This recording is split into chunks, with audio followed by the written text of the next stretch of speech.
Padahal kita tahu nasionalismenya Soekarno itu nasionalisme yang humanis ya, nasionalisme yang berbasiskan kemanusiaan. Mana mungkin nasionalisme Soekarno yang berbasis kemanusiaan bertemu dengan nasionalisme Prabowo yang penjahat HAM. Kalau Budiman masih menggunakan nasionalisme revolusioner Soekarno, nggak mungkin bisa ketemu dia dengan Prabowo.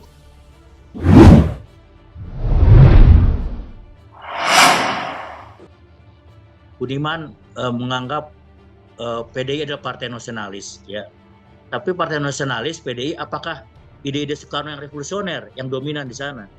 Itu yang jadi pertanyaan. Sehingga ketika Budiman bertemu dengan nasionalis di PDI, nasionalisme dia yang dulu revolusioner luntur menjadi nasionalisme pragmatis ya, nasionalisme sekedar demagogi untuk mencari suara setiap 5 tahun untuk mendapat kursi jabatan di parlemen atau di eksekutif. Tapi ide-ide Soekarno yang revolusioner ya, kayak Trisakti itu ya, berdikari dalam ekonomi, berdaulat dalam politik, berkarya dalam budaya, kan tidak diperjuangkan oleh partainya dia sendiri ya. Artinya ide-ide sosialisme ala Indonesia sebetulnya tidak dijalankan ya oleh partai yang mengklaim katanya adalah penyambung perjuangan Soekarno, tapi dalam prakteknya justru tidak terjadi. Dan menurut saya itu yang menggerus nasionalisme Budiman akhirnya menjadi sama dengan Prabowo ya. Jadi nasionalisme Budiman terdegradasi kemudian ya selama hampir puluhan tahun di dalam partai nasionalis yang tidak menjadi revolusioner. Akhirnya nasionalisme dia menjadi sejajar atau sama dengan Prabowo. Nah, karena itu Budiman bisa mengklaim, oh sesama nasionalis harus bersatu. Ya, sekarang akhirnya nasionalisme Budiman dengan nasionalisme Prabowo menjadi sama. Kemanusiaan, mana mungkin nasionalisme Soekarno yang berbasis kemanusiaan bertemu dengan nasionalisme Prabowo yang penjahat HAM, penjahat kemanusiaan. Ya, artinya itu udah kontradiksi sebetulnya ya. Kalau Budiman masih menggunakan nasionalisme revolusioner Soekarno, nggak mungkin bisa ketemu dia dengan Prabowo. Kenapa? Karena nasionalismenya Soekarno sendinya adalah humanisme, kemanusiaan. Jadi kalau nasionalisme tidak bersendi kemanusiaan, tidak mengabdi kemanusiaan, ya kita belajar dari sejarah, namanya fasisme.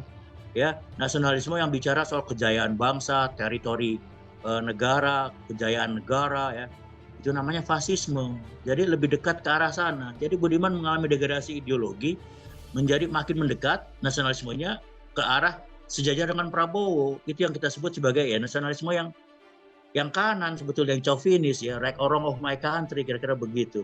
Dan itu degradasi yang terjadi dari Budiman ketika dia masuk milieu lingkungan partai borjuis kira-kira yang mengklaim sebagai nasionalis ya.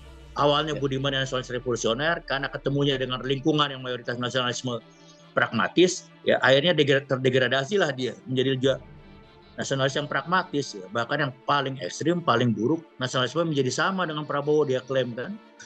Dia sendiri yang menyatakan kita sama dengan Prabowo.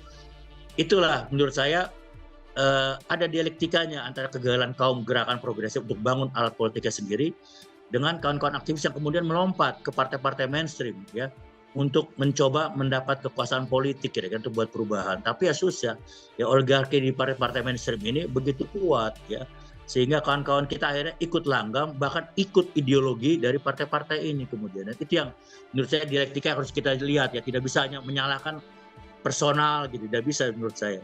Itu dia. Ya.